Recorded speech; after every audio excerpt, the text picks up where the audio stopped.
Hey y'all, welcome to the channel. My name is Mindy and I've lost 110 pounds on Wegovy and Mounjaro. If you're new here, welcome. Nice to meet you. Since Eli Lilly dropped this new coupon on June 1st, it's all anyone seems to be talking about. So I wanted to come in and give my 2 cents, talk about if I think it's worth it, what exactly the new coupon terms are, and talk about if that's going to change my plans to switch to semaglutide compound. I'm also going to be sharing the 10-week results on my current cut. If you enjoy my channel and want to support it, the easiest way for you to do that is to like this video and make sure you're subscribed to my channel. Say hi to me down in the comments or let me know if you have any questions, because all of that engagement really helps with the algorithm. But also you're welcome to join my Buy Me a Coffee membership, where you can help support my return to full-time vlog creation.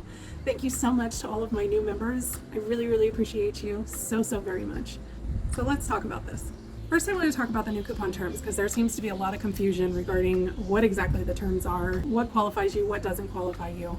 With this new coupon, you still must have a type 2 diabetes diagnosis, and that code has to be sent to the pharmacy from your doctor. So you can't just click, yes, I have diabetes, and then expect the coupon to work, because the pharmacy needs that diagnosis code from your doctor, which means that the coupon is still worthless for people like me who do not have type 2 diabetes and we're using it off-label for weight loss. You must have commercial prescription drug insurance. You must not be enrolled in any government-funded healthcare program. So that means Medicaid, Medicare, Medicare Part D, Medicare Advantage, Medigap, Department of Defense, Veterans Affairs, TRICARE, CHAMPUS, or any state prescription drug assistance program. You must be a resident of the United States or Puerto Rico, and you must be at least 18 years of age or older. The new coupon expires on December 31st of this year. Now, provided that you meet all of those qualifications, if Mounjaro is on the formulary for your insurance, or if you have a prior authorization and it's been approved,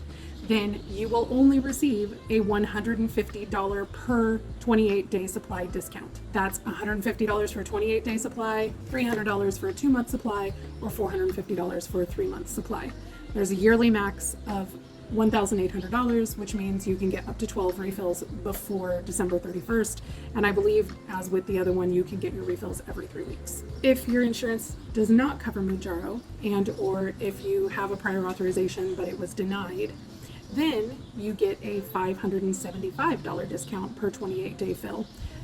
Now, in my area in Central Texas, HEB is currently the least expensive retail price for Mounjaro at $1,014 for a 28-day supply. That means that best case scenario, you're going to be paying $439 or $2,634 for 6 refills after the discount. The annual max for that discount is $3,450 or 6 refills. So what does all that mean for me? Am I going to change my plan to switch to semaglutide? Absolutely not. There's a couple of reasons for that. First of all, if you guys have been following me for any length of time, you know that Wegovy worked way better for me than Mounjaro ever has. I lost 65 pounds in 24 weeks versus 37 pounds in 44 weeks. The semaglutide compound is also way less expensive. If you guys missed my video from a couple of weeks ago where I went and visited my doctor and talked to her about the semaglutide compound, I will link it up above and reference it here. I can't give you the exact price of what my compounding pharmacy is charging because they've asked me not to, mostly because the cost of supplies can change, and so they may have to change the price, and they don't want people to be disappointed when they contact them if the price changes. But I feel comfortable sharing with you that it's less than $200 a month. So less than half what I would pay for Mounjaro. Now, just because I'm not going to be using the coupon doesn't mean that it's completely useless. And ultimately, you have to decide if it's the right thing for you to do to use this new coupon.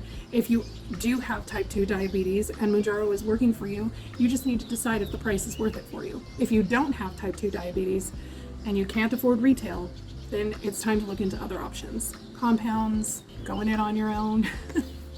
Unfortunately, those are really our only options. I do have a Q&A video on my channel about compounds and how I found my compounding pharmacy.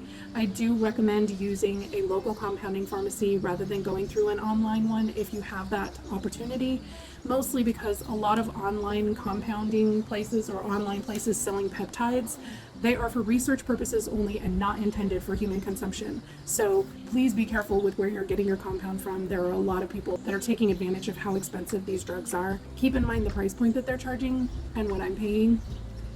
If you're paying much more than that, you can probably find someplace that's going to be more fair. If you're in the state of Texas, you're more than welcome to contact Stonegate Pharmacy. That's who I get my compound from, and they do both semaglutide and tirzepatide. I also wanted to share my week 10 results with you guys. My lowest weight was on the 26th, and that was at 254.8 pounds. If you were around for last week's video, you know that I didn't do a weigh-in because it was my birthday week and things were a little bit all over the place. This Monday, after all the birthday shenanigans, when I stepped on the scale, I went up to 261.4, which was to be expected. It was a 6.6 pound gain. Obviously not all of that is body fat. There's no way that I could have possibly ingested that many calories. There are 3,500 calories per pound of body fat that I would have had to eat in excess of my calorie goal, and I definitely did not do that. I did indulge a little bit, but I didn't go off the rails. Throughout the week, my weight kind of went down steadily all the way up till yesterday when I was at 257.8, which was a 3.6 pound loss, more than half of what I had gained. And when I stepped on the scale today, I expected that to go down again because yesterday I drank all my water. I didn't eat out when I had the opportunity to. I tracked everything, I was under on my calories, and yet somehow, when I stepped on the scale this morning, I had gained 2.4 pounds. I went up to 260.2. That makes my net loss for this week 1.2 pounds from when I stepped on the scale on Monday, which is still a respectable number, but given that most of that was water weight, I expected to be way lower than that, especially since I was at 257.8 yesterday. I'm really frustrated if you can't tell. I had kind of a stressful day yesterday. I went on the Facebook groups, which wasn't a smart thing for me to do. It never is. I went on there because I saw some people talking about compounds and I wanted to try and offer some helpful advice. And all of the people on there decided to jump in on the semantics of my comment instead of taking it for the helpful advice that it was. And I spent over an hour last night defending my position and explaining what I meant instead of what I said, I guess, which is how it almost always ends up whenever I comment on Facebook groups, and why I hate them so much and why I tend to avoid them like the plague. But when I see somebody that's struggling, I just want to help. I'll learn someday, I guess. In addition to that, a subscriber that used to be very supportive of my channel is now seemingly very unhappy about my Buy Me a Coffee page and the amount of time that I'm spending on membership perks. I want to make sure people understand the stuff that I'm creating for my Buy Me a Coffee page that are perks. They do take time, but they don't take anywhere the amount of time that it takes to create and edit content for this channel. A vlog like I used to produce, the ones with the cooking and the working out and all of that, easily took 20 to 40 hours to film, edit, post, all of that, easily, one video.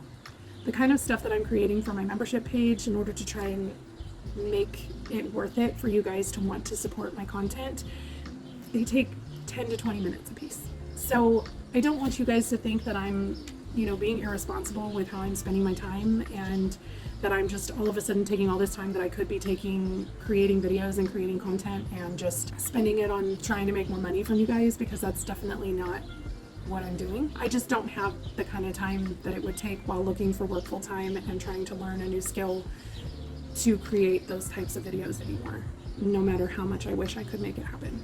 I know that it's not a big deal, but it really, really does affect me when anybody is unhappy with me. But when I hear things like I've been hearing the last couple of days, it creates stress, and stress creates cortisol, and cortisol causes you to retain water. So there's that. I also have some hormonal things going on right now that I'm sure probably contributed to it. I can sit here and rationalize it all day about, possible reasons that my weight did what it did. Ultimately, I know that I did the right things for my body yesterday. I know that I did the right things for my body this week, and it's just a blip in the radar. It doesn't mean that it isn't still frustrating. And if you guys are struggling with a bad weigh-in or a bad couple of weeks or a couple of months, like I have been, I get you. I understand where you're coming from. I feel it, all of it. If you want to become a supporter of this channel to try and help me come back to full-time vlog creation, feel free to click on the link down in the description for Buy Me a Coffee. I did this week add a new meal plan spreadsheet. It's the calorie cycling meal planning spreadsheet that I've had listed before, but I created a step-by-step tutorial to make it easier for you guys to use it. I also included a TDEE calculator, which you guys have asked me many times how I calculate how many calories to eat, and that is what I use. So I went through kind of a step-by-step of how to use the TDEE calculator and how to fill everything in the spreadsheet. So if you've tried to use that spreadsheet before and you found it frustrating, feel free to use that. And I also created another recipe card this week for my chicken Caesar wraps, which are absolutely delicious. They're around 300 calories, over 40 grams of lean protein, and they literally take like 5 minutes to throw together. So really, really good one. Recipe cards are always free for members. They're $2 for non-members if you don't want to join the membership, but you want to support me in another way. That's definitely something that you can do. Also, the Discord is on and poppin'. We have quite a few people that have already joined the community, so if you're interested in joining us over there, there's a link down in the description, and I hope you will come and hang out over there. We have a lot of people that are very active on the server, and it's just become a really nice support system for people to encourage one another and talk about the things that they've found helpful and how they're dealing and coping with side effects and other things of that nature. So I hope you'll come and join us over there. I've really enjoyed spending time with people in another avenue and more of a kind of real-time discussion. I hope you enjoyed the video. If you did, please make sure you give it a like, say hi to me down in the comments, and subscribe if you haven't already. And that's it for this one, you guys. I will see you in the next one. Bye, guys. We're on a journey, looking back on the things that we've taken for granted, but feels like we're learning to be better.